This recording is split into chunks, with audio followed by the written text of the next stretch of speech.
ఇప్పుడు మనం 2024వ సంవత్సరం మార్చి నెల ద్వాదశ రాశుల్లో 9వ రాశి ధనుస్సు రాశి వారి జ్యోతిష్యం భూత భవిష్యత్తు వర్ధమానం ఎలా ఉందో మన జానకిరామ్ని అడిగి చూద్దామండి.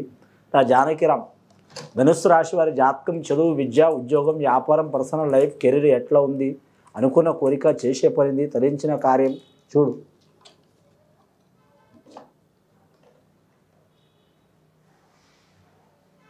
వారి జాతకంలో చెప్పాలంటే ఆంజనేయ స్వామి వచ్చిండండి, విష్ణు ఈశ్వర్ బ్రహ్మ వచ్చిండు. అలాగే మాత్రం వారి పేరు మీద చెప్పాలంటే మాత్రం రాఘవేంద్ర స్వామి వచ్చిండు. విష్ణు ఈశ్వర్ బ్రహ్మ అంటే వారి జాతకానికి ఒకరు మాత్రం కరెక్ట్ అభిషేక ప్రియుడు, ఒకరు అలంకార ప్రియుడు, ఒకరు మాత్రం మన తలరాత రాశి బ్రహ్మదేవుడు. చాలా వరకు ముఖ్యంగా వారి జాతకంలో చూడాలంటే మాత్రం మాతృదేవోభావ, పితృదేవోభావ, ఆచార్య దేవోభావ అన్నారండి.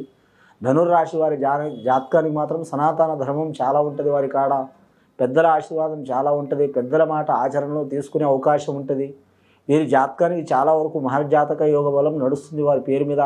రాజకీయ రంగంలో అయితే తిరుగు ఉండదు. ఇక విద్య విషయంలో మాత్రం విద్యార్థులకు మాత్రం అనుకున్న స్థాయిలో రాణించే అవకాశం ఉంటుంది. వారు కోరుకున్న రంగంలో రాణించే అవకాశం ఉంటుంది. పెద్దలు ఒక రకం విద్యా రంగం అనుకున్న మాత్రం వారొక రంగం చదువుకునే అవకాశం ఉంటుంది. విదేశం వెళ్ళాలనుకునే వారికి తిరుగు ఉండదు. ముఖ్యంగా అన్నపానీయాల విషయంలో మాత్రం లోటు ఉండదు. ధన విషయంలో లోటు ఉండదు. ఇబ్బందులు పెడుతున్నవారు, కొన్ని సమస్యలు ఉన్నవారు, ఆరోగ్య విషయం కావచ్చు, పర్సనల్ లైఫ్ కావచ్చు, లేదా కెరీర్ విషయం కావచ్చు, నమ్మిన వారి నుంచి ఇబ్బందులు కావచ్చు, అవి తప్పకుండా తొలగిపోయే అవకాశాలు ఉంటాయండి. గత కొన్ని మాసాల నుంచి ఇబ్బందులు పడుతున్న వారు తప్పకుండా అవి తొలగిపోతాయి. ముఖ్యంగా వారికి వచ్చిండు గురు రాఘవేంద్ర స్వామి వచ్చిండు, మంత్రాలయం రాఘవేంద్ర స్వామి. అలాగే ఆంజనేయ స్వామి అంటే సంజీవిని పర్వతం ఎత్తుకొస్తున్న ఆంజనేయ స్వామి అంటే చాలా వరకు శుభయోగం అండి. విష్ణు ఈశ్వర్ వచ్చరు త్రిమూర్తులు, అలాగే త్రిమాతలు. మరి జాతకంలో చూడాలంటే మాత్రం అంశబలం మంచిది. ముఖ్యంగా మాత్రం త్రిమాతల యోగం చూడాలంటే మాత్రం ఒకటి మరి జాతక బలానికి చూడాలంటే మాత్రం లక్ష్మీదేవత, ధనం మూలం జగత్. లక్ష్మీదేవత అనుగ్రహం లేనిది ఏ పనులు సాధ్యం కావండి. రెండవది సరస్వతి దేవత, లక్ష్మీదేవత కంటే గొప్ప సరస్వతి దేవత అనుగ్రహం లేనిది మనకు మనసు, రెండవది మన శరీరం, ఆలోచన, మన మేధావితనం పనిచేయదు. అంటే గొప్ప గొప్ప డిగ్రీలు చదవాలని కాదు, గొప్ప గొప్ప యోగంలోనే ఉండాలని కాదు. మనకు కొద్దిపాటి తెలివన్న కలగాలంటే సరస్వతి దేవత కటాక్షం ఉంటేనే కలుగుతుంది. కాబట్టి సరస్వతి దేవత కటాక్షం కూడా ఉంటుంది వారి పేరు మీద. మూడవ దేవత ఆదిపరాశక్తి పార్వతీమాత. ఆ అమ్మవారి దయ ఉంటేనే స్త్రీలకు కావచ్చు, పురుషులకు కావచ్చు, బాలలకు కావచ్చు, పెద్దలకు కావచ్చు చాలా మంచిది. వివాహం కాని వారికి వివాహ యోగం కలిసి వస్తుంది. వివాహం అయిన వారికి భార్యాభర్తల అనురాగ యోగం ఉంటుంది. సంతానం లేని వారికి సంతానం కలిగిస్తుంది. సంతానం ఉన్న వారికి సంతానంతో కీర్తి కలిగిస్తుంది. అలాగే మాత్రం అమంగళమైన చిక్కులు చికాకులు ఉన్న వారికి తొలగిపోతాయి. మంగళప్రదమైన పనులు జరిగే అవకాశం ఉంటుంది. అలాగే వారి మీద ఇంటి మీద ఏమైనా విశేష యోగాలు అంటే చాలా చిక్కులు చికాకులు దారిద్ర్య బాధలు ఉంటాయి, తప్పకుండా దరిచేరనివ్వకుండా చేస్తుంది. గౌరీమాత అని కూడా అంటారు ఆ మాతకి.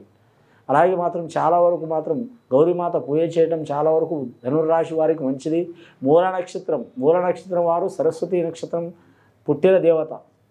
సరస్వతి దేవత నక్షత్రం పుట్టింది ఆ నక్షత్రంలో. కాబట్టి మూల నక్షత్రం వారికి విద్యాస్థానంలో కలిసి వస్తుంది. పూర్వాషాఢ నక్షత్రం వారికి శుక్రమహార్దశ. ముఖ్యంగా లక్ష్మీదేవత పుట్టిన యోగ బలం కాబట్టి చాలా వరకు శుభప్రద యోగం. అలాగే కుబేరుడు కలిసిన నక్షత్రం కలిసి వస్తుంది. కళ్యాణ విషయంలో, పర్సనల్ విషయంలో, వేరే దేశం వేరే రాష్ట్రం వెళ్ళాలనుకున్నా, ముఖ్యంగా గత 7.5 సంవత్సరాలు శని దరిద్రం కర్మ వెళ్ళిపోయింది వారికి. వెళ్ళిపోయి కూడా 2 సంవత్సరాలు అవుతుంది. ఇప్పుడు 3వ స్థానంలో శని నడుస్తుంది. వారు ఏ పని పట్టుకున్నా అది జయమయ్యే అవకాశం ఉందండి. 3వ స్థానంలో శని అంటే మాత్రం విష్ణు బ్రహ్మ కలయిక కాబట్టి కలిసి వస్తుంది. అలాగే అమ్మవార్లు సరస్వతి మాత, లక్ష్మీదేవత, పార్వతీదేవత, అలాగే తల్లి తండ్రి గురువు వాళ్ళ అనుగ్రహం ఉంటుంది. అలాగే మాత్రం చేసుకున్న భార్య, స్నేహితులు, వారికి మంచి యోగ్యం కలిగించే రక్త సంబంధికులు అందరి సహకారం తప్పకుండా ఉంటుంది. అలాగే ఈ రాశి వారికి మాత్రం వాస్తు ప్రాబ్లం కావచ్చు, వయసు ప్రాబ్లం కావచ్చు, లేదా పుట్టిన గడియ ప్రాబ్లం కావచ్చు, దుర్ముహూర్తంలో పుట్టిన గడియ కావచ్చు, నీచస్థానంలో పుట్టిన గడియ కావచ్చు, లేదా మాత్రం చాలా వరకు దురదృష్ట సంఘటన గడియలో పుట్టినవారు కావచ్చు. అలాంటి సంఘటనలు ఉంటాయండి.